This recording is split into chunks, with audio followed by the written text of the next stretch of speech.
O currículo da convidada de hoje impressiona. Administradora especialista em educação criativa e design de aprendizagem. Ela também é empresária, consultora e líder de desenvolvimento de experiências em grandes empresas como Disney, iFood, Danone, Coca-Cola, entre outras. E também colunista da MIT Sloan Management Review Brasil. Mas ela é muito mais do que tudo isso. Convido vocês a verem agora o nosso notável podcast com Tami Freitas.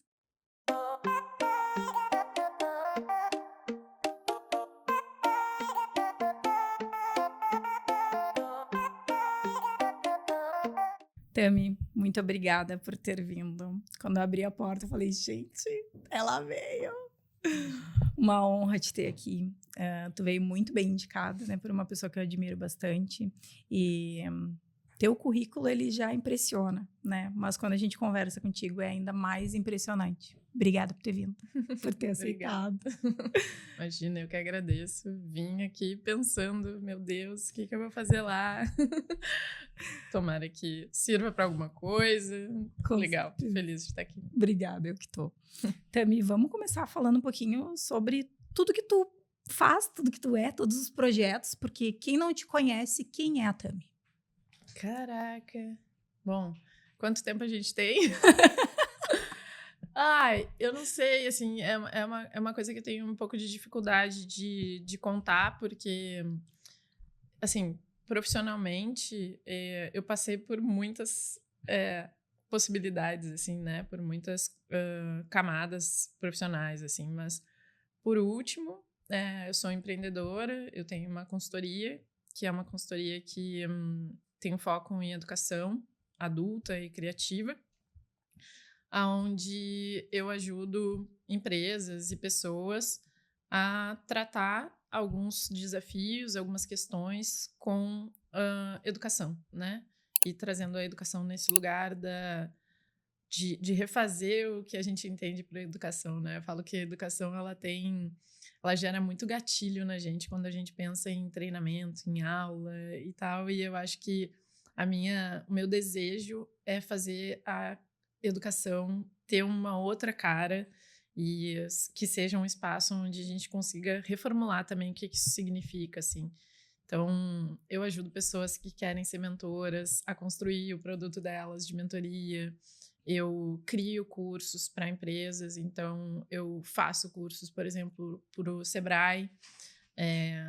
Eu sou colunista, então eu escrevo sobre os desafios das mulheres no mercado de trabalho. Eu tinha um podcast até alguns meses atrás também, foi uma experiência muito legal. Trabalhei, nesses últimos 10 anos, eu trabalho com educação criativa, principalmente, mas já trabalhei com produção de eventos, trabalhei na RBS, né, 4 anos. Cara, eu comecei a trabalhar com 14 anos, né, não dá para contar tudo que eu já fiz, assim, mas passei por muitas áreas, muitos setores, e isso profissionalmente, mas pessoalmente eu sou uma mulher que tenta viver a vida a partir das próprias escolhas, assim, sem necessariamente seguir um script. Há pouco estava te comentando, né, que eu ainda não sei o que eu quero ser quando crescer, eu meio que vou vivendo a vida e vou entendendo o que eu quero, qual é o próximo capítulo que eu quero escrever e tal. Então, acho que eu sou uma boa vivã responsável, né? É uma pessoa que vive cada dia, assim, no máximo que pode. Eu tento sempre curtir muito cada coisa, cada processo. Vindo pra cá, eu botei Paramore, assim, que é um rockzinho feminino. Sensacional, embalou minha E eu adolescência, vim cantando, inclusive. assim, tipo, quem passava por mim pensava assim, nossa, que essa louca. E porque eu tento me divertir em tudo que eu faço, assim, sabe? Então, era uma hora de estrada até aqui. Vim me divertindo, sabe? Vou me divertir conversando contigo. Dou jeito de me divertir em tudo que eu faço, assim, porque acho que a pandemia trouxe isso muito, essa lição pra mim, assim, forte, assim, sabe? Do tipo, cara, eu não sei o dia de amanhã pode ser uma outra pandemia, sabe? Uhum. E a gente vai ficar em casa pra mim, distante daquilo que mais me move, que é gente, sabe? Eu sou uma pessoa muito gente, assim, tipo, eu gosto dos meus amigos, de estar sempre com gente, minha família é grande, eu gosto de estar na rua, eu gosto de samba de pé, no centrão, tomando cerveja. Eu sou muito essa pessoa, assim, que gosta de gente em volta, assim, né? Então, a pandemia foi muito sofrida pra mim nesse sentido, assim, de estar longe das pessoas, assim, né? Então, eu acho que ela só fortaleceu a coisa de se divertir em tudo. Então, eu dou jeito de me divertir em tudo. Tô dando um treinamento, eu me divirto dando treinamento, sabe? Eu conto piada, eu sou muito palhaça, assim, né? Eu trabalho muito com humor. Eu trabalho com humor até nos momentos mais peculiares, assim, do tipo, sei lá, caiu um copo. Ao invés de falar um palavrão, eu dou risada, assim. Porque é meu jeito de lidar, sabe? Tipo, meu jeito de lidar é rir, assim. Mas tem uma boca aberta aí, tá, mas tá tudo bem, é só um copo, é só um café, a gente limpa, e tá tudo certo, sabe? Outro dia minha mãe tava na minha casa e a minha mãe quebrou um prato meu de cerâmica, né? Que era um prato bonito, assim, um prato grande e tal. E daí ela me olhou e falou assim: minha filha, eu quebrei o prato. Eu falei: faço outro. Tá ali o torno, tá ali a argila, faço outro. Tá. É isso, assim, sabe? Tipo assim, eu acho que eu tento aliviar um pouco a pressão e me divertir da maneira que eu posso, assim. Falei demais essa. Sensacional. Essa é um me ficou uma pergunta. O que é a educação criativa? Educação criativa é a gente tentar compartilhar e dividir conhecimento sem que necessariamente tenha alguém que sabe e alguém que precisa saber, né? Eu falo que nesse ambiente corporativo, quando a gente está fazendo curadoria de quem vai ser o especialista que vai falar sobre determinado assunto dentro de uma empresa, ele chega sabendo muito sobre o que ele sabe.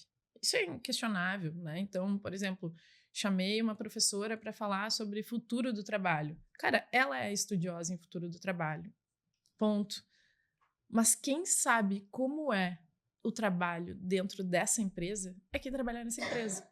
Então, tem que ser um compartilhamento entre a realidade e a tese, né? O professor, ele chega, e eu falo isso sempre para os alunos, assim, quando a gente está ampliando o repertório, que a gente está vendo uma palestra, que a gente está assistindo um talk, um webinar e tal, a gente está pegando um conteúdo emprestado que já é uma leitura e uma interpretação que essa pessoa fez.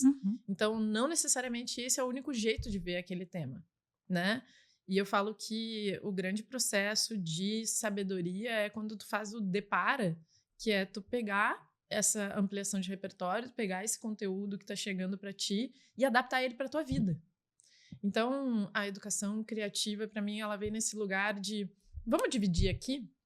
Eu tenho a realidade dessa empresa, eu sei como é a cultura dentro dessa empresa, eu sei quais são os problemas que essa empresa tem, porque eu vivo eles todos os dias, e tu é a pessoa que sabe sobre o futuro do trabalho. Então, vamos pensar o futuro do trabalho aqui dentro, com essa realidade, porque no PPT tudo é muito bonito, né? Eu ontem mesmo falava com um amigo, assim, no campo das ideias não tem frustração, né? Porque no campo das ideias não tem resistência, Perfeito. não tem cultura. Na hora que a gente vai botar a execução mesmo para rodar, é que a gente encontra quais são os problemas. A gente vai encontrar quem não quer mudar nada, quem quer deixar tudo como tá. A gente vai encontrar pessoas que estão com medo do novo, porque elas vão precisar se reinventar. Então, é na execução que isso acontece. E a educação criativa, para mim, ela vem desse lugar da vida como ela é, né? Da gente poder pegar o desafio de quem está vivendo isso na prática, no dia a dia, e com a ajuda de alguém que estuda esse tema, conseguir trabalhar uma solução para essa realidade, que é diferente de uma outra realidade que essa pessoa viu em outra empresa, em outro negócio. Então, a educação criativa, ela vem nesse lugar, mas ela também vem da gente recriar a sala de aula, sabe? Recriar o formato da conversa, recriar o formato da troca. Eu tenho pensado também, eu trabalho com pesquisa também, então eu tenho pensado que quando a gente coloca as pessoas... e aí é brabo que a gente enfraqueceu algumas palavras, né? Uhum. A gente usou umas palavras demais e na hora errada, e aí agora quando eu preciso usar ela Tem não ranço, tem mais tem ranço dela. força, sabe? Uhum. Que é protagonismo, né? Uhum. Essa é uma palavra que ela perdeu a força dela, né? Embora ela seja apenas sobre força, ela perdeu a força, né? Uhum. Mas o colocar o aluno, né, o participante num lugar de protagonista do conhecimento é fazer ele buscar o conhecimento também. E dar caminhos para que ele encontre o conhecimento. Agora eu estou no processo de seleção do mestrado e a minha tese é sobre esse cruzamento entre o desejo que uma pessoa tem de aprender, seja lá o que ela queira aprender e o que a empresa quer que ela aprenda. Uhum. Porque eles são dois objetivos, né? Tem o objetivo do negócio, que sabe onde quer chegar, acho, né? Uhum. E tem o objetivo da pessoa, que talvez seja outro caminho. É dela. É dela, Uhum. sabe? Mas como é que a gente aproveita esse interesse dessa pessoa para entregar para a empresa, que eu entendo, né? Uma contrapartida, né? A empresa muitas vezes é quem está subsidiando a aprendizagem. Então, como é que a gente faz o interesse desse indivíduo se conectar aos interesses da empresa, mesmo sabendo que o indivíduo está ali de passagem? Ele vai embora, talvez, né? Muito provavelmente ele vai embora. Mas a empresa segue ali com o plano dela. Então, como é que a gente faz para que as pessoas se interessem em estar dentro de um processo de aprendizagem, mesmo sabendo que não foi ela que decidiu? Paulo Freire está dizendo isso há tanto tempo, né? Que se a gente não se interessar por aquilo que está aprendendo, a gente não se envolve com a aprendizagem e ela não acontece, né? Tipo, ele tem uma frase que ele fala que não existe ensinar, só existe aprender, né? Então é quando tu decide que tu quer aprender algo, que tu, de fato, vai se envolver nesse processo e a aprendizagem vai acontecer, né?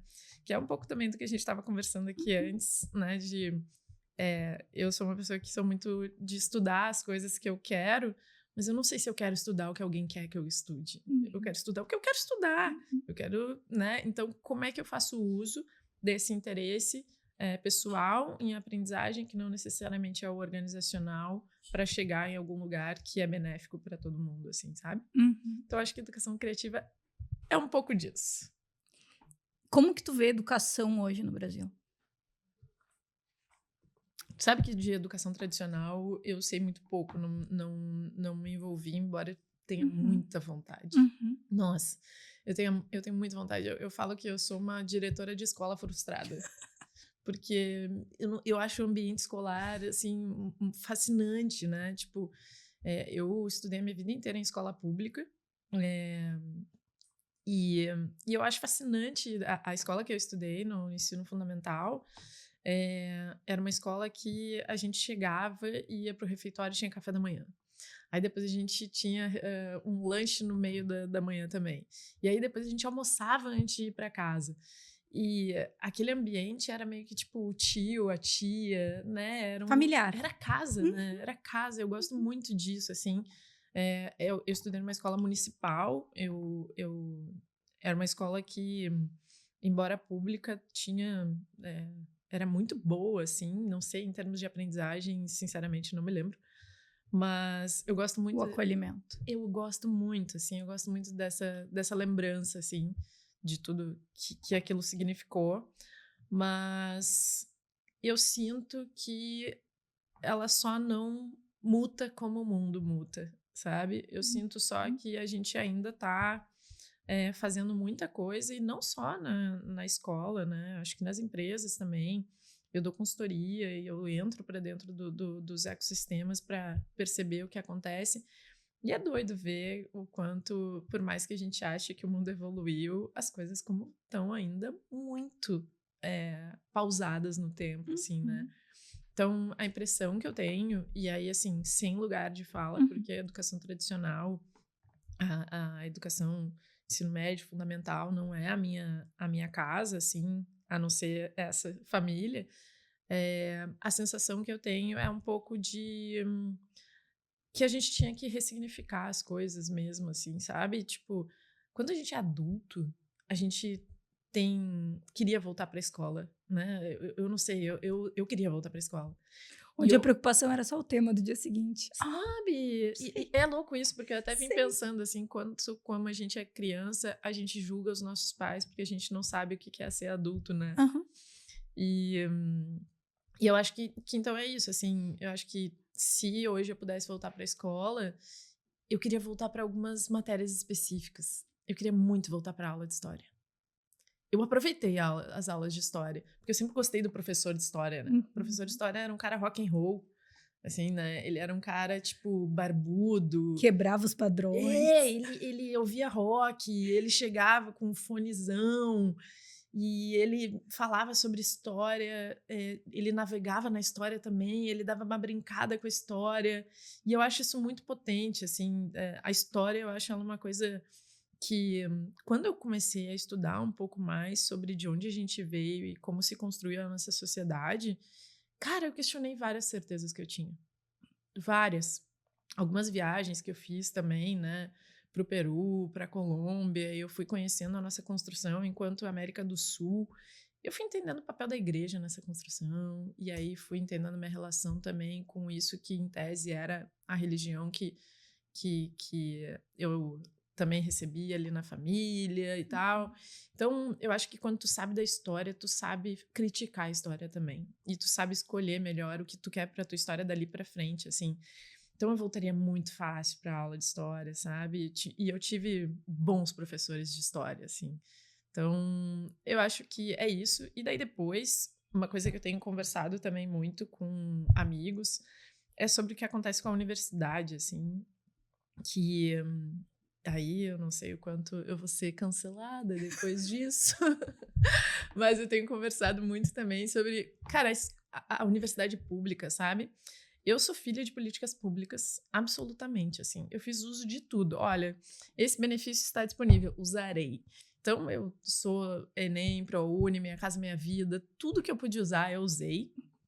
E aí, agora que eu tô acessando o mestrado, eu tô entendendo também qual é a função da academia, da escola de pós-graduação nesse universo que eu transito. E aí é doido, porque eu vou dizer, eu vou expor algumas, eu não vou dizer nem que escola, nem que, né, mas eu fui barrada em pelo menos 3 escolas já da universidade pública. Por quê? Porque o meu repertório é empresarial. E o repertório empresarial não interessa para a universidade. E eu fiquei chocada, assim, porque foi um banho de água fria, assim, sabe? Eu cheguei toda pilhada, assim, tipo, cara, olha só, tá acontecendo isso dentro das empresas, vamos estudar isso aqui. Queria muito, né? Então, como agora, por exemplo, né, eu estava te comentando a respeito da forma como são decididos o processo de aprendizagem, né? A agenda de aprendizagem dentro das empresas. Eu tô lá todo dia conversando com RH e alta liderança, eu sei o que está acontecendo nas empresas. E aí eu voltei para a academia e falei assim, vamos encontrar uma saída para resolver essa questão que estão acontecendo nas empresas? Não, a gente não Não tá se a fim de interessa. encontrar uma saída para as empresas. A gente tá... E aí entra num lugar de que eu não consigo compreender, assim, porque se a gente fez, se a gente estudou, né, na faculdade, para que tu fez faculdade? Pra trabalhar.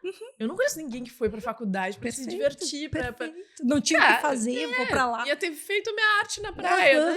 Eu fui estudar porque era pra trabalhar, porque nos lugares onde eu ia trabalhar precisava de uma graduação. Perfeito.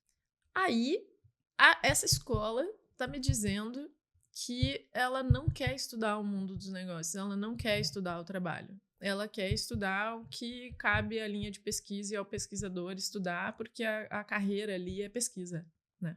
E aí, quando a carreira é pesquisa, a gente não quer se relacionar com o mundo organizacional. Teve até um professor, enfim, que me disse, então, isso não interessa à universidade. E ele me falou também que esse linguajar que tu trouxe, corporativo, não vai funcionar aqui. E eu falei, tá bom, porque eu usei uma palavra que foi a frase que eu usei foi a forma como a gente consome conteúdo. E ele falou assim, não, a gente não consome conteúdo. Consumir é algo que está relacionado ao capitalismo e ao mundo corporativo e a gente não consome conteúdo. Então eu falei assim, bom, olha... Oi, É. oi, peraí, E aí, que mundo vivemos?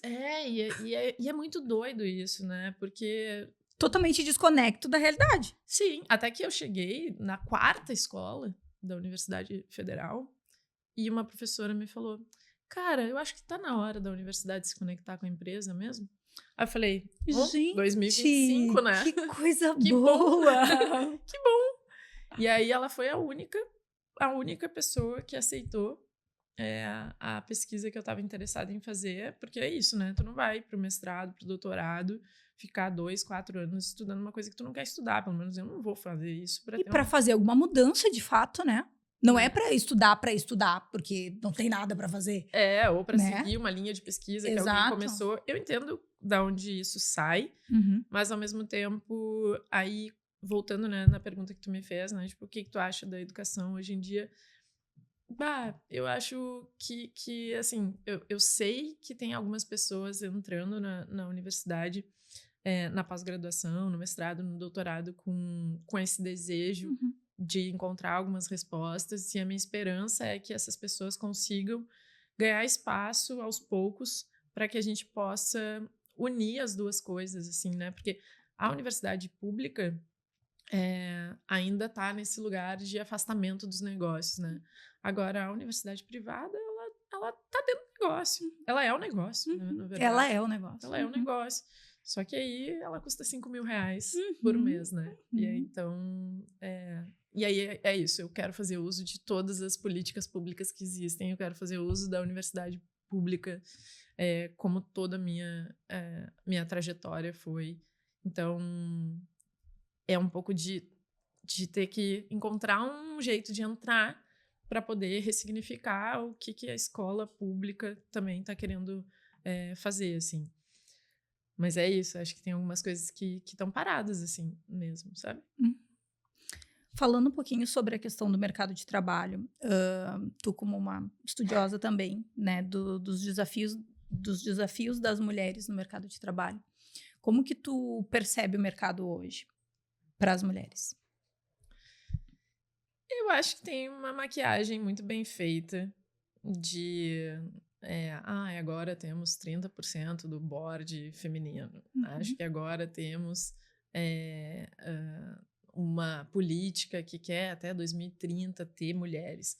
Mas eu acho que é um campo ainda muito fechado para receber o jeito que uma mulher gostaria de lidar com as coisas, né? Eu tô vendo Os Donos do Jogo, aquela série brasileira, assim. E ontem me passou muito, né? Tipo, elas tentam chegar na cúpula, né? E elas não são ouvidas, elas são absolutamente desconsideradas. E a vida imita a arte absolutamente, assim, né? Por mais que a gente ache que a gente esteja buscando e construindo um espaço, eu acho que, de fato, as coisas ainda estão muito direcionadas para a decisão masculina, assim, para a forma como acho que não só nas empresas, em tudo, assim, a fotografia da COP30, ela é uma fotografia muito masculina, né? Ela é uma fotografia de como funciona a nossa política, de como funciona as nossas empresas, a empresa e a política, né? Se a gente vai estudar um pouco da história da construção da nossa república, é a empresa dentro da política, e quem faz a empresa e quem faz a política seguem sendo os homens majoritariamente. Nesse ano, no ano passado, na verdade, esse ano foi o primeiro do Trump ou é o segundo? Segundo. É o segundo? Eu acho que foi. Porque... É o segundo, né? Segundo do Trump. Eu acho que é, sim. Eu acho que ele assumiu no final do ano passado, se não me engano. Tá. Eu acho que isso impactou bastante os planos que a gente tinha dentro das empresas, assim. Isso foi... eu vi refletindo muito nas escolhas que as empresas estavam fazendo, e quando tu vê o declínio, né, de iniciativas de diversidade Total. em todas as empresas. Muito. Todas as empresas que eu converso. Semana passada eu estava em São Paulo mostrando com alguns amigos que trabalham em grandes empresas e muita empresa abrindo mão das suas iniciativas de diversidade. Eu sinto que não era um movimento que era desejado, sabe? Eu sinto que era um movimento que era... Imposto. E até quando esse movimento acontece, eu não sei até que ponto eu acredito que ele é genuíno, sabe? Acho que é muito para sair na foto, sabe? Acho que é muito para dizer que a gente tem uma iniciativa. Eu não sei o quanto espaço de fato é dado, assim. Acho que tem muita coisa ainda na miúça ali do dia a dia de uma mulher não conseguir se posicionar numa reunião, sabe? Ou quando ela se posiciona, ela ser desconsiderada. Ou então, ainda, quando uma mulher se posiciona e uma outra mulher não apoia essa mulher, e eu não penso que ela faz isso por maldade, mas ela faz isso também por se salvar, porque no final do dia quem aprova é um homem. Então, por mais que a gente tenha mulheres em cargos de gerência, de direção, quem é o CEO dessa empresa? Quem é o conselho dessa empresa, né? Se a gente for ver hoje, até o último dado que eu tenho, as mulheres, elas representavam 8% só dos conselhos das maiores empresas do Brasil, por exemplo. Cara, é nada. É nada. E também que mulheres são essas, né? Assim, eu quero muito que todas as mulheres acessem, mas, porventura, ainda são mulheres muito privilegiadas também. Então, eu não sei o quanto... eu acho que o caminho é muito longo ainda e muito trabalhoso para a gente ter um espaço onde, de fato, se possa, um campo onde a gente possa fazer as coisas como a gente gostaria de fazer, sabe? E até pensando nas diferentes mulheres. Porque eu acho que tem isso também, né? Não existe uma mulher, né? Existem várias mulheres. Então, eu não sou tão otimista, sim, em relação a isso.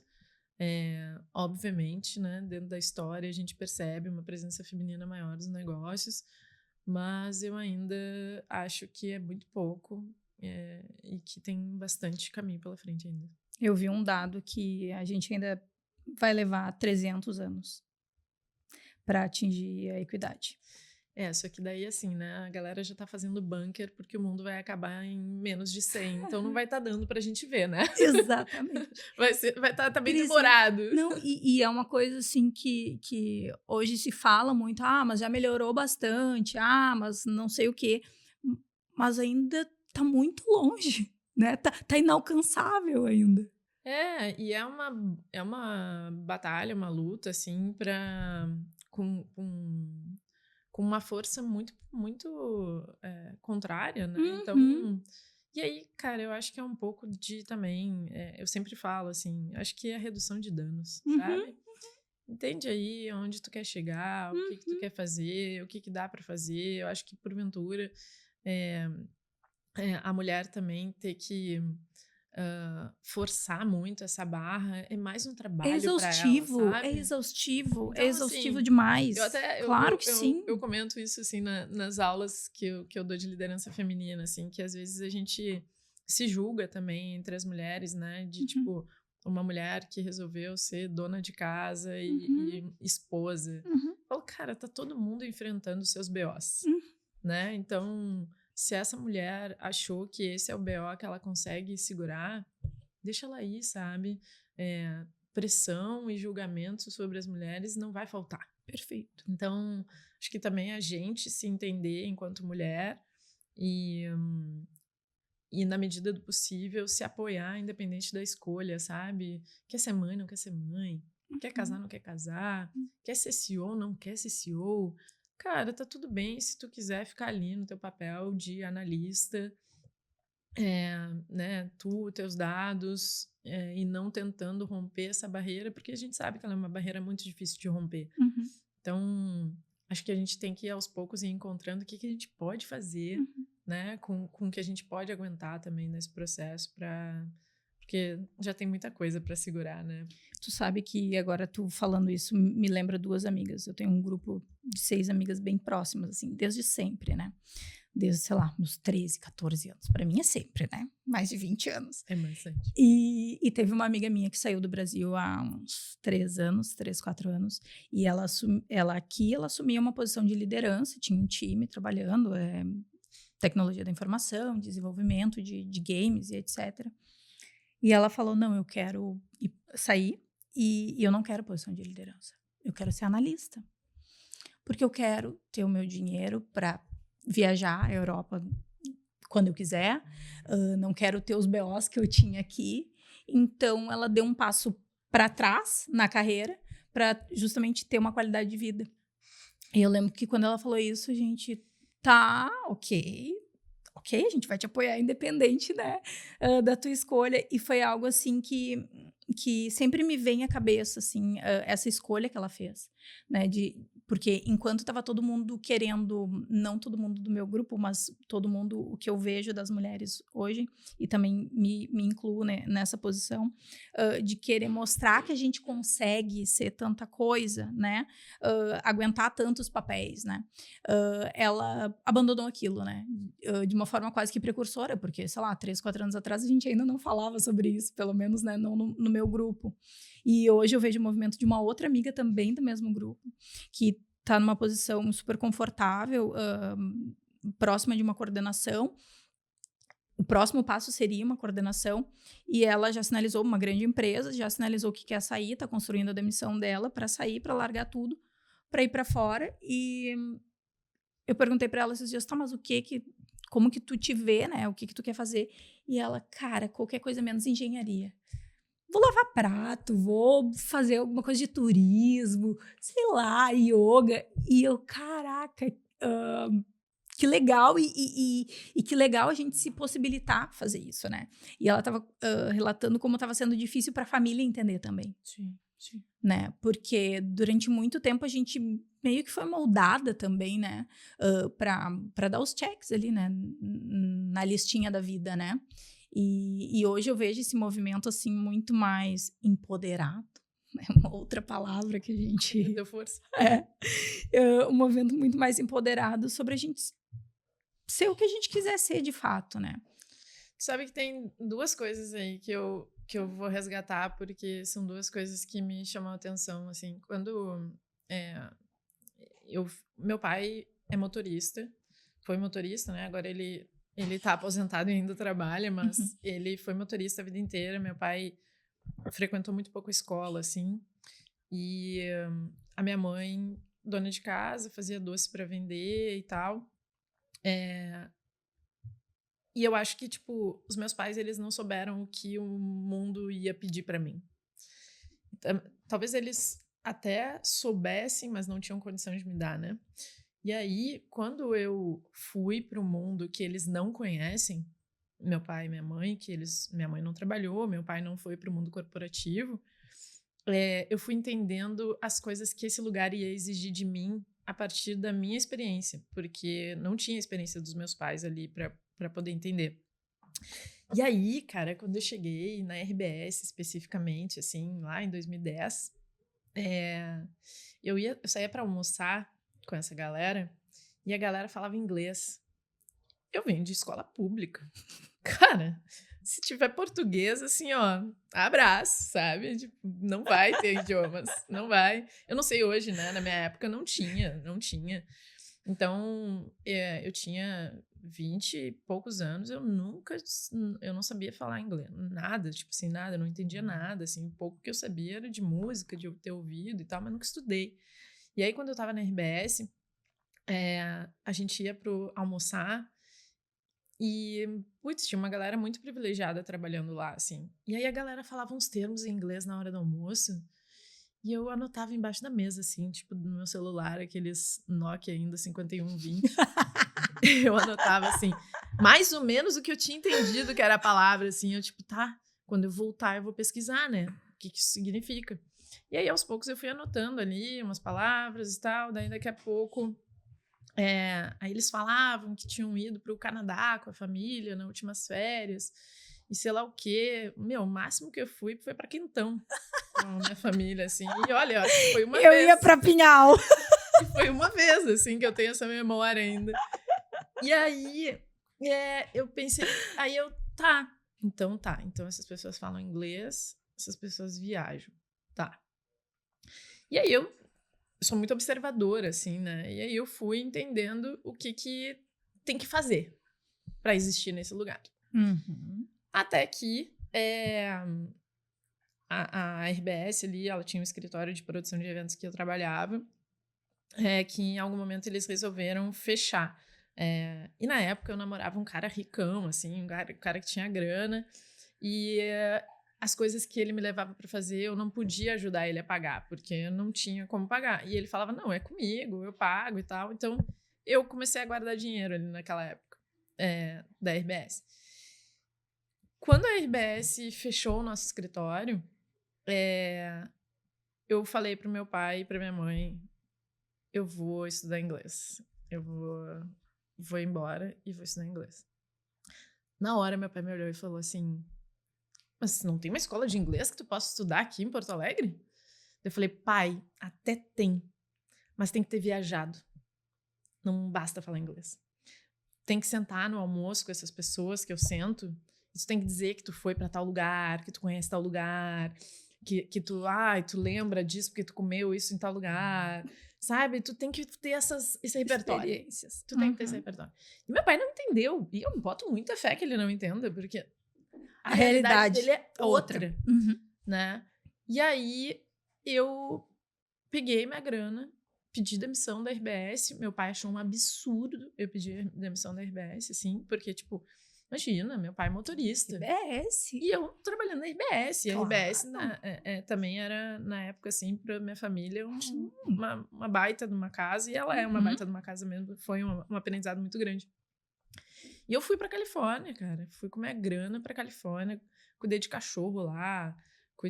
Bati palminha em plateia dos programas. Ganhei uns mentira! dólares. Fui em tudo. Bati palminha em The Voice. Bati palminha no programa da Oprah. Bati palminha em tudo que eu podia bater palminha pra ganhar uns dólares. E me sustentei durante 4 meses lá na Califórnia. Eu nem sabia que tinha isso. Sim, cara. Só que eu burlei, né, o sistema, mas sim, tem. Porque eu dizia que eu era americana e que eu tinha identidade pra isso e tal. Nunca pediam e eu entrava e batia palminha mesmo, ganhava meus dólares ali. E ainda voltei pro Brasil com 3 meses de salário para poder procurar emprego e ter como me sustentar durante 3 meses, assim. Meu Deus. Mas, cara, tudo isso pra dizer que os lugares que a gente ocupa, eles exigem várias coisas da gente.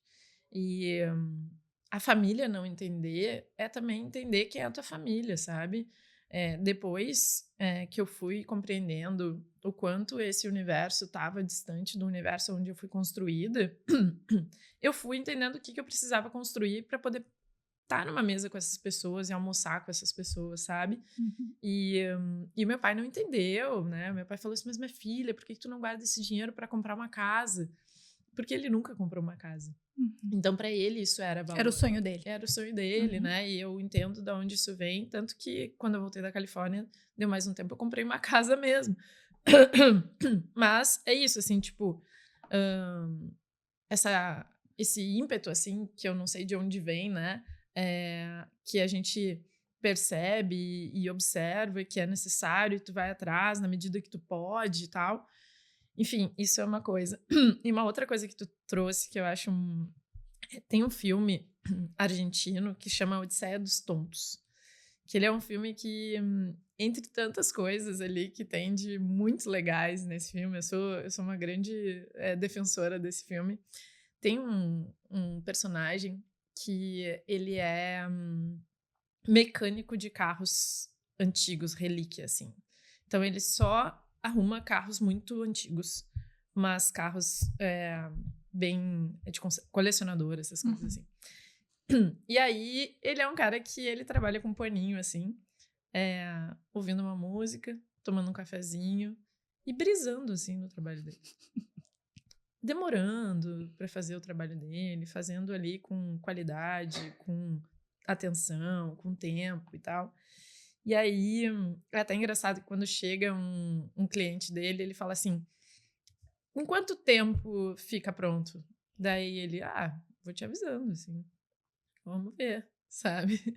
E tem uma hora que alguém pergunta pra ele por que ele escolheu ser mecânico de carros relíquia e por que ele lida dessa forma com o trabalho, né? E aí ele fala que ele resolveu escolher um trabalho que ele pudesse pensar.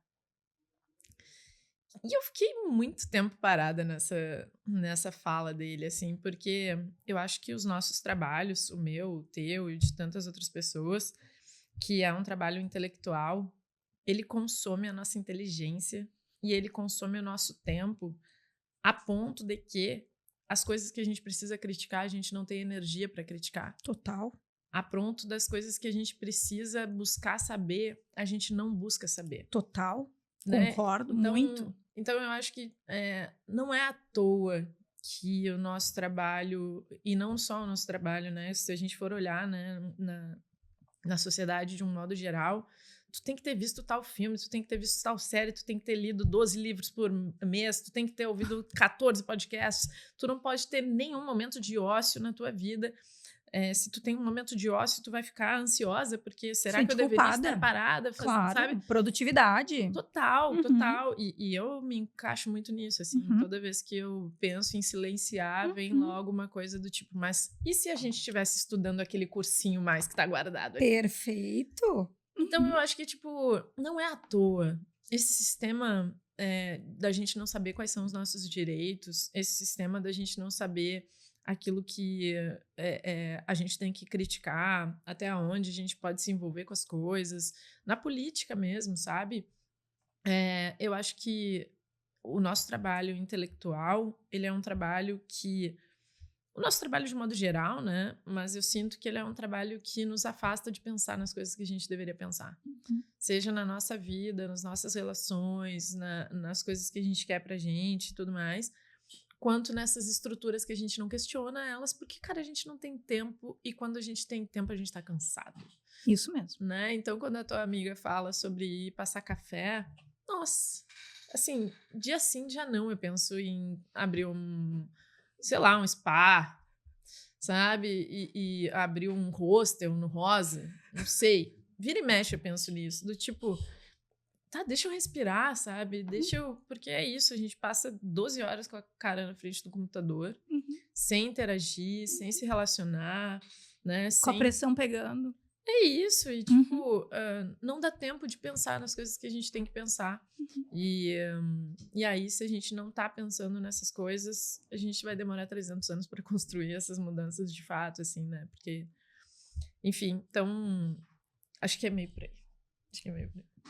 E por que tu acredita que tem que ter diversidade? Tu falou isso na outra resposta sobre a questão da importância da diversidade, mas muitas vezes as pessoas ainda não entendem. Converso com bastante gente, né? Sou comunicação raiz, sou aquela que gosta de troca. E muitas vezes a gente percebe assim que as pessoas naturalizaram como tá, né? Que não percebem a real importância de ter uma diversidade. Como é que tu vê? Ontem mesmo eu tava falando com uma cliente minha que eu vou rodar uma pesquisa de percepção do valor do trabalho deles para os clientes deles. E quando ela me demandou a pesquisa, ela falou assim, eu queria saber o que o meu cliente pensa sobre o meu produto, meu serviço. Daí, enfim, conversa vai, conversa vem. Eu fui entendendo um pouco mais sobre o serviço que ela oferece. E eu falei assim, tá aí a pessoa que vende o teu serviço. O que ela pensa sobre o teu serviço? Tá aí a pessoa que consome na ponta do serviço. O que ela pensa sobre isso? A grande valia que tem sobre a gente entender diferentes pontos de vista é a gente entender quanto a tua criação tá batendo em cada lado que ela tá batendo. Tem um livro muito bom, que é um livro que é a história dos 3 porquinhos pela ótica do lobo mau.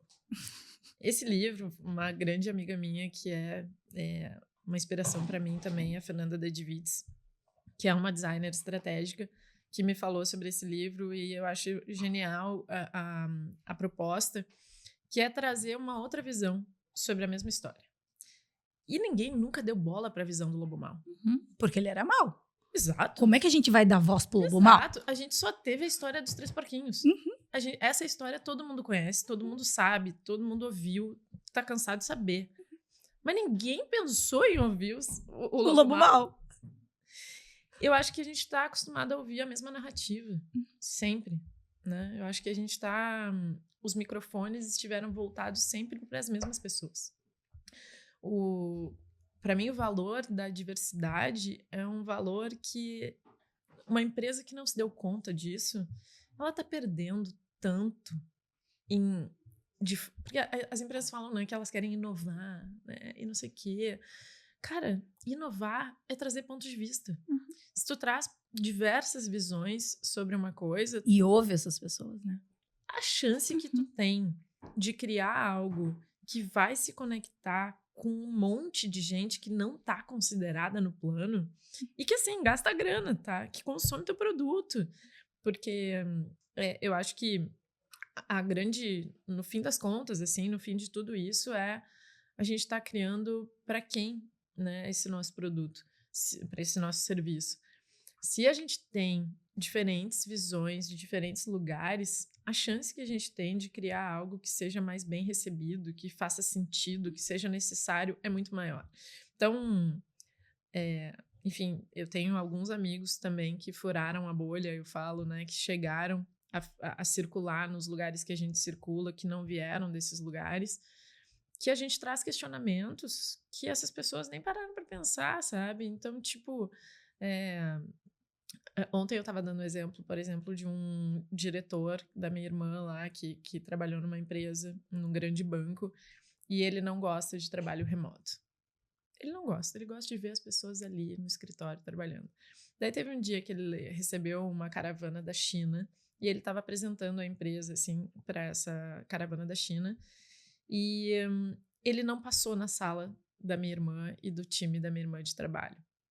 E ela falou, tipo, poxa, ele apresentou a empresa para todo mundo, mas ele não apresentou o nosso setor, sabe? O RH. E aí ela ficou, tipo, chateada, assim, porque parece que ele não apresentou... Ele apresentou aquilo que fazia sentido e tal. E aí, eu falei assim, cara, esse cara que quer ver as pessoas ali, não tá considerando essas pessoas estarem ali, né? Ele não tá vendo essas pessoas estarem ali. Justamente o setor que traz pessoas para ali, né? É uma questão, uma quantidade de problemática absurda. E nessa época, a minha mãe mora na zona extremo sul, lá, daqui de Porto Alegre, né? E a minha irmã morava com a minha mãe, e a minha irmã saía de casa às 5 horas da manhã, para chegar no trabalho às 8, 5:30 da manhã. Ela pegava um ônibus até o centro, né? Ela chegava no centro, ainda estava tudo fechado. Ela caminhava até o trem. Ela entrava no trem, ficava 1 hora no trem para chegar até Novo Hamburgo. Quando chegava em Novo Hamburgo, ela caminhava, se estivesse chovendo, era com chuva, para chegar nesse escritório.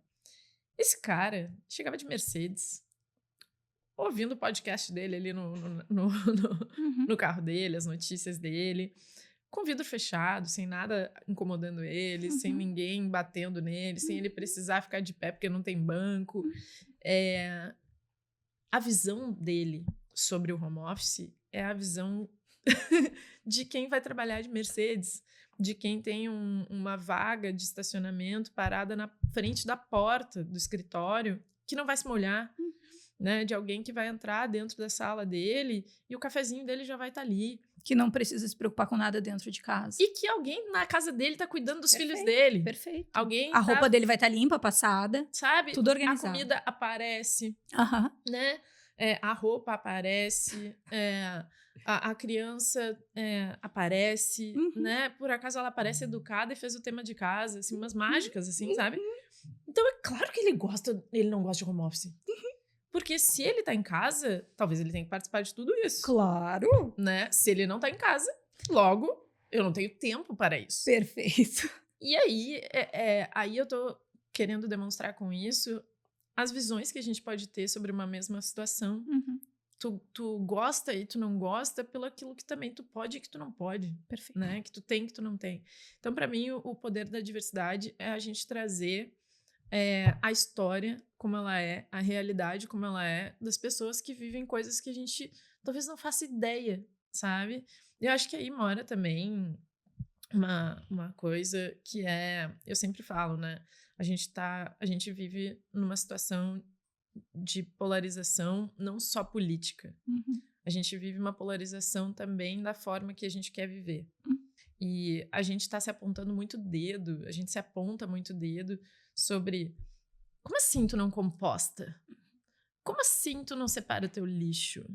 Como assim tu come carne? Exato. Como assim tu usa iPhone? Como assim? A gente se aponta muito dedo dentro do que a gente está entendendo que é o jeito certo de viver. E eu acho que essa lógica dessa polarização é a falta que a gente tem de encontrar uma ponte entre aquilo que eu quero e aquilo que tu quer. Aquilo que a gente pode construir de um ambiente onde o que acontece não me fere. E eu também entendo por que as tuas escolhas são essas. Eu acho que quando em 2018 a gente estava com aquela Bolsonaro, Lula, eu tinha uma situação em casa, dentro da minha família nuclear, assim, de uma pessoa que pensava diferente de mim. Uhum. E era sempre muito difícil conversar com essa pessoa, porque chegava uma hora que acabava o argumento e virava briga. E acho que todo mundo viveu isso em algum nível, né? E acho que vem aí a próxima. Então, eu fui ler um livro que é Como Conversar com um Fascista. Não era o caso dessa pessoa. Ele não era um fascista. Ele não é um fascista. Ele só é um cara que viveu histórias diferentes das minhas e que convive com pessoas diferentes das pessoas que eu convivo. E que, enfim, né? E aí, esse livro e outros estudos me levaram a entender que existem algumas buscas que esse cara tem que eu também quero. Quando ele fala que ele quer andar na rua mexendo no celular dele, não quer que ninguém roube, pô, eu também não quero que ninguém roube. Quando ele fala que ele acha que todo mundo tem que ter um trabalho, pô, eu também quero que todo mundo tenha um trabalho. Quando ele fala que ele é, sei lá, né, a favor da família, cara, eu sou muito a favor da família. Mas que família é essa também, né? Então, eu acho que, tipo assim, a chance que a gente tem de olhar para as pessoas e entender por que elas estão escolhendo o que elas estão escolhendo gera uma possibilidade gigantesca da gente criar uma ponte para conversar. O que aconteceu com a Manuela Dávila agora e a Cíntia Chagas. Cara, é isso, sabe? Tipo assim, quando a Cíntia pergunta, né? Por que quando vocês falam de feminismo, vocês tiram do feminismo uma mulher que escolheu ser mãe, dona de casa, esposa e não sei o quê? É esse tipo de conversa que vai fazer a gente evoluir esses temas. Perfeito. Né? Não é você tá vivendo errado, você tem que viver como eu vivo. Perfeito. Eu acho que o grande ponto é a gente encontrar uma ponte aonde... Porque as nossas necessidades básicas provavelmente são as mesmas. Eu também quero segurança. Eu também quero família e afeto nessa família. Eu também quero um mundo menos violento. Também quero sair na cidade e não ser assaltada. Eu também quero um tanto de coisa. Eu acho que o grande poder da diversidade é o poder da comunicação. É o poder da gente conseguir encontrar algo que tem em comum entre tudo isso. E conseguir conversar num lugar de construção. De construção de um lugar que eu ocupo e tu ocupa, embora as nossas escolhas sejam diferentes. Sabe? Então, acho que tem muito mais benefícios e ganhos, que é o que uma empresa busca, do que a gente pode imaginar, assim, para além de dizer que eu sou uma empresa que tem uma iniciativa, que não sei o quê, é o que isso pode trazer. E assim, tô falando de resultado mesmo. No final do dia, teu produto servindo para mais pessoas é um resultado maior pro teu produto, pro teu serviço, sabe? Perfeito. Então, todo mundo ganha. Então, para mim é isso, assim, tipo, um espaço onde todo mundo possa trazer seu ponto e esse ponto ser diferente um do outro, é fazer com que esse produto seja mais aderente ao mercado para diferentes pessoas, para diferentes consumidores, sabe? Uhum. Falando um pouquinho sobre era da produtividade. Como que a gente pode naturalizar o descanso na era da produtividade? Se dedicar para fazer cerâmica, por exemplo. Ou yoga. Ai, bom, assim, a pessoa que não vai na aula de cerâmica há 2 semanas falando isso porque ficou trabalhando, mas tá. Lembra que eu tava te falando agora há pouco, assim, quando tu volta das férias, né? Tu não volta querendo fazer e acontecer. Uhum. Eu vou fazer tal coisa em casa, eu vou trocar aquele papel de parede, eu vou convidar tal pessoa para o meu podcast, eu vou abrir um outro podcast, e eu não sei o quê. Cara, isso é natural, tu abriu espaço para o novo entrar. Uma cabeça ocupada, uma cabeça cheia de coisa para resolver, uma cabeça, ela não tem espaço para o novo entrar. Eu acho que eu tenho que tomar cuidado para falar isso, porque eu tô falando isso de um lugar de uma mulher que não é mãe, que é solteira, que mora sozinha, que não tem gato nem cachorro, que não tem isso. Então, assim, trabalhar, né, eu ter o meu hobby ali, a cerâmica, o tênis, a corrida e tudo isso, eu tenho espaço para fazer isso, né? Uhum. E várias vezes eu sou julgada por isso, tá? Por mulheres, assim, de tipo, tá, mas e aí, tu não quer uma relação, tu não quer casar, tu não quer ser mãe? Eu falo, cara, eu tenho um compromisso gigantesco comigo mesma e com várias coisas, né? Também com outras, com a família mesmo, né? Com mãe, com irmã e tal. Mas eu acho que eu escolhi pra minha vida ter tempo. Uma escolha, né? Que tu faz, assim. Ao mesmo tempo, existem várias coisas que eu vou viver que uma mulher que não tem, que tem filhos e que tem marido, vai ter, né? Tipo assim, obviamente me preocupa quem vai me visitar quando eu tiver idosa, né? Quem é que vai me visitar? Quem é que... com quem que eu tô compartilhando a minha vida, né? Quem é a pessoa que eu tô construindo alguma coisa pra minha vida? Acho que tem ônus dentro dessa escolha de ter escolhido ter tempo, mas eu só consigo fazer cerâmica, tênis, corrida, yoga, funcional, todas as coisas que eu faço, porque eu não tenho essas outras coisas. Então, assim, tô falando muito especificamente do lugar de uma mulher que escolheu para sua vida ter tempo. E dentro desse tempo, eu acho que a gente tem uma possibilidade gigantesca de existir, né, de poder ampliar até o nosso repertório mesmo, assim, já fazendo um uso desse tempo, né, dando uma produtividade para esse tempo, mas de poder ler sobre coisas que a gente quer ler e entender melhor como as coisas funcionam, né? Tipo, eu sou muito fã de Gabriel Garcia Marques, né? Eu já li todos os livros dele, eu sou uma grande fã dele. O que o Gabriel Garcia Marques traz é me levar para um universo que não existe. Nesse universo que que o Gabo, né, apresenta, eu vou para um mundo que não existe, mas que quando eu volto para esse mundo ordinário, eu volto de outro jeito, né? Se eu tenho espaço para conhecer o mágico, o fantástico, eu tenho espaço para vir para cá e imaginar a magia e o fantástico dentro do ordinário também. Então, acho que o espaço em si que a gente, que eu consigo gerar para mim pelas escolhas que eu fiz para minha vida, ele é um espaço que me possibilita voltar mais criativa para o meu mundo ordinário. Ele é um espaço que possibilita com que eu faça o que é o grande chamamento, assim, né? De quando tu vai... Já fiz diversos cursos de produtividade dentro das empresas e a gente sempre fala, né? Cara, faz tua lista de tralhas, né? Tira da cabeça tudo que tá ali, porque enquanto a gente tá conversando aqui, é possível que tenha passado na tua cabeça sair daqui, passar na farmácia e comprar um xarope pro teu filho que tá com tosse.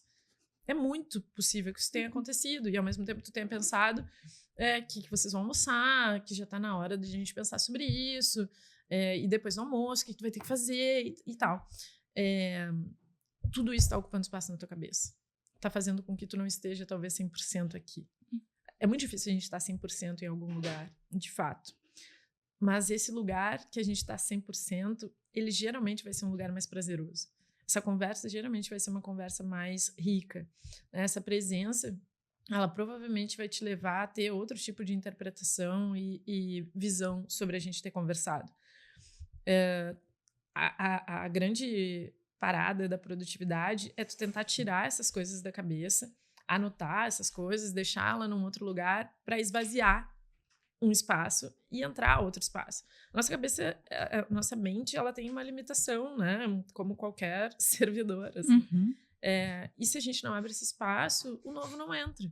Então, se as empresas querem que as pessoas proponham outras coisas, elas precisam considerar que essas pessoas precisam ter tempo para liberar o espaço para o novo chegar. Então, obviamente, eu entendo como o mundo corporativo acontece, absolutamente entendo. Eu entendo que quem tem outras responsabilidades, tem outras camadas de preocupação, mas, de certa forma, eu acho que quando a gente sai um pouco do ordinário e entra nesse espaço de, enfim, né, de poder brincar, cara, de poder não se responsabilizar, de poder dançar, de poder, sei lá, viver qualquer coisa que não tenha que ser postável, né? Eu acho que chega uma informação muito válida, muito rica, para a gente pensar em inovação dentro do negócio, assim. Então, acho muito difícil que cabeças cansadas consigam construir coisas legais, assim. Como que uma guria que tinha tudo pra dar errado deu certo? Olha, se eu descobrir, eu te conto. Ai, cara, tinha tudo pra dar errado, tinha tudo pra dar errado.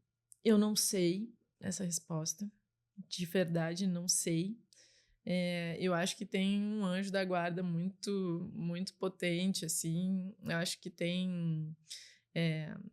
Sabe que outro dia eu estava conversando ainda sobre essa pessoa da minha família, né, que não entende muito bem por que pessoas que vieram dos lugares que a gente veio não conquistaram o que a gente conquistou, né?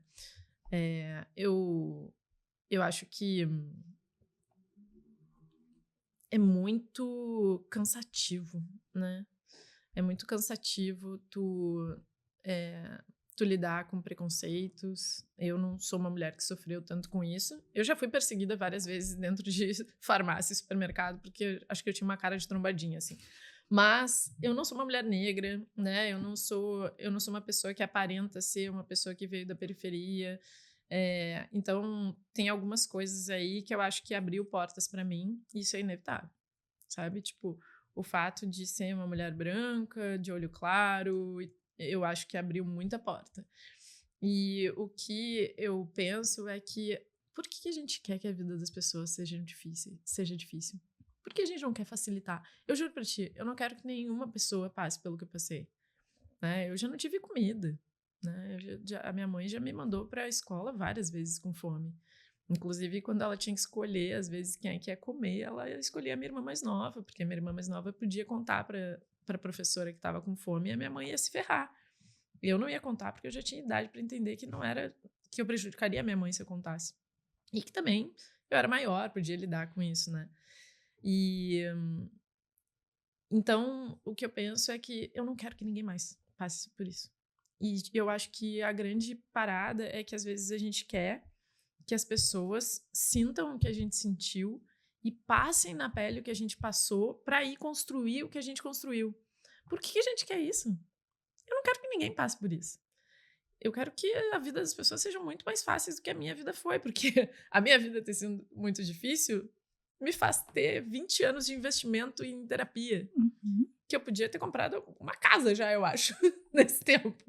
Então, que ideia é essa que a gente tem de querer que as pessoas passem trabalho para conquistar as coisas? Que ideia é essa? Por que a gente quer que as pessoas se ferrem até conseguir?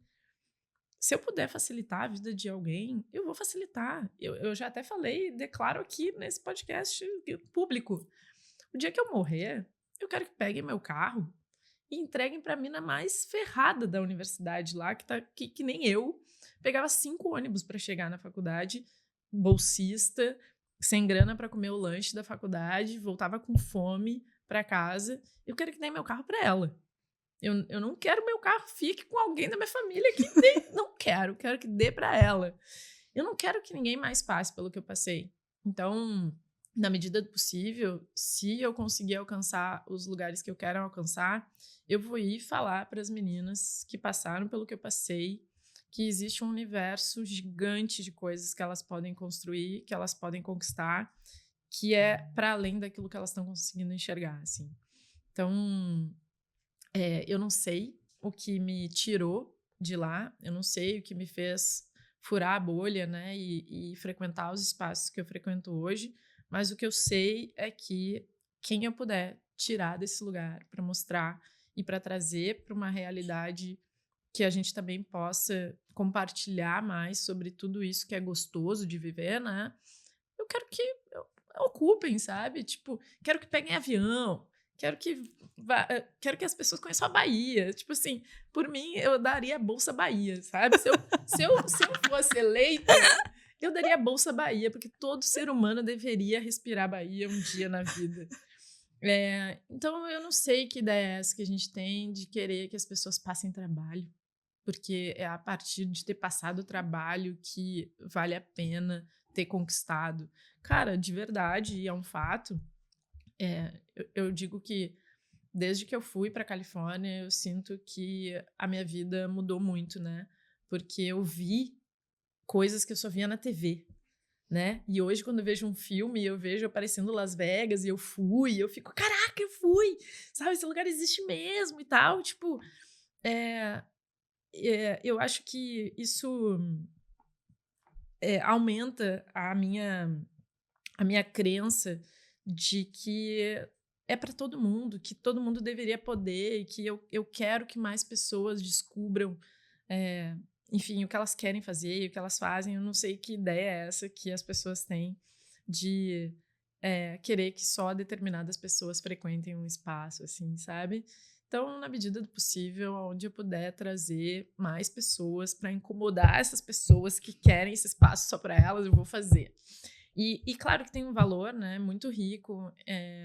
Eu digo assim, né, que se eu e tu a gente for tomar um café agora e a gente comer um croissant muito gostoso, cara, eu vou querer dividir com a minha família inteira o croissant. Porque eu quero que eles provem como é gostoso o croissant nesse lugar. Uhum. E eu acho que isso é uma coisa de tu dar muito valor para pequenas conquistas, sabe? Tu dá muito valor para pequenas coisas. O fato de eu ter passado fome já faz com que hoje em dia eu fique muito faceira de escolher o que eu vou comer. Eu me acho uma patricinha. Eu falo assim, cara, eu posso escolher se eu vou ir no McDonald's ou se eu vou, sei lá, comer mais uma comida mais slow food, special, assim. Uhum. Isso para mim é riqueza. Tu poder escolher a comida que tu vai comer é riqueza. Então, acho que sim, tem um sabor diferente quando tu não teve e tu acessa. Mas, na medida do possível, eu vou fazer o que eu puder para que ninguém precise saber o que é não ter comida, para quando ter comida entender como ela é saborosa, né? Então, é isso. Não sei a troco de quê, mas eu vou tentar descobrir isso para esclarecer isso para outras pessoas não precisarem passar. Pra gente encerrar, o que te faz uma mulher notável? Eu acho que é uma mulher que desfila pela vida, viu? Acho que é isso, assim. Uma mulher que não tá muito preocupada com o que vão pensar dela. Obviamente, eu me preocupo, né, em agradar muito também, como eu te falei antes, assim, por ter vindo de um lugar onde minha mãe sempre disse, né, não abre a geladeira, senta de perna fechada, só aceita comida. Se te derem comida, tu diz que tu não quer, não repete, né? A minha mãe, ela sempre teve esse cuidado de, tipo, tenta não parecer pobre Uhum. na casa de alguém. Uhum. E eu acho que isso me fez buscar muito agradar as pessoas, sabe? Tem uma clássica, assim, que a minha mãe, ela fica louca comigo quando eu chego num restaurante e eu critico a comida. Ela fala, minha filha, não foi assim que eu te ensinei. Eu falei, bom, então tá certo o que eu tô fazendo, porque o que tu me ensinou é que eu tenho que aceitar qualquer coisa. E o que eu aprendi próxima dessas pessoas que sempre tiveram é que elas criticam. E eu não vou criticar no vazio de criticar por criticar. Mas eu sei hoje o valor do meu trabalho e da minha grana. Então, se alguma coisa foi feita ali num serviço que eu não acho que tá legal, eu vou me posicionar sim. Eu vou falar, isso é até importante para esse empreendedor ter a oportunidade de melhorar aquilo. Então, eu acho que o que faz de mim uma mulher notável é justamente tentar desapegar um pouco dessa construção do que é bonito e feio fazer. E fazer o que eu acho que é correto fazer, sabe? Também dentro de um cuidado absurdo com pessoas, né? E de nunca esquecer de onde veio. Acho que é isso, assim. Quando a gente lembra que, embora a gente esteja hoje numa condição de maior possibilidade, não esquecer de onde veio é bem importante, sabe? E poder transitar entre todos esses lugares, sabe? Saber conversar com tanta gente, tá num lugar mais menos privilegiado e saber existir nesse lugar, sentar com o presidente de uma empresa, saber conversar com essa pessoa. Eu acho que é esse efeito camaleão de poder transitar em todos esses espaços. Aí, assim, tô me sentindo um pouco humilde de falar isso também agora. Maravilhosa. Que é isso, gente? Sem palavras. Sem palavras. Meu Deus, é incrível. Não tenho o que dizer, assim. É uma aula. É uma aula. Isso. Meu Deus. Maravilhoso. A vida das pessoas é uma aula, hein? A vida das pessoas, se a gente ouvisse mais aqui, ó, tem 3 aulas. Outras aulas, assim. Eu tenho muito... Eu ainda vou fazer isso, assim, cara. Eu tenho muita vontade de ter algum canal, alguma coisa para ir conversar com morador de rua, entender por que eles estão ali, sabe? Qual que é a história deles. Eu tenho muito desejo de saber a história das pessoas. Eu fiz um trabalho desses na faculdade. Eu não conseguia apresentar porque eu chorava. A história das pessoas é incrível. É incrível. Qualquer história, tá? Não precisa ser uma história que de ter conseguido quebrar uma barreira, assim. Ou melhor, né? A financeira, que talvez é uma história que a gente se conecte muito, porque ela te impossibilita de fazer tanta coisa, né? Mas tem muita história, assim. Meus amigos que tiveram que assumir para a família, que gostavam de pessoas do mesmo sexo e tiveram que viver várias questões relacionadas a isso. Toda história tem uma dureza e esse romper essas barreiras para toda a história é muito bonito e é muito aula, né? Incrível. Muito obrigada, portanto. Foi maravilhoso, foi inspirador, foi um marco, tenho certeza, assim, pra gente, não só para o podcast, de te ouvir, assim, com tantos ensinamentos. Obrigada. Muito obrigada. Obrigada por ter vindo. Obrigada a vocês.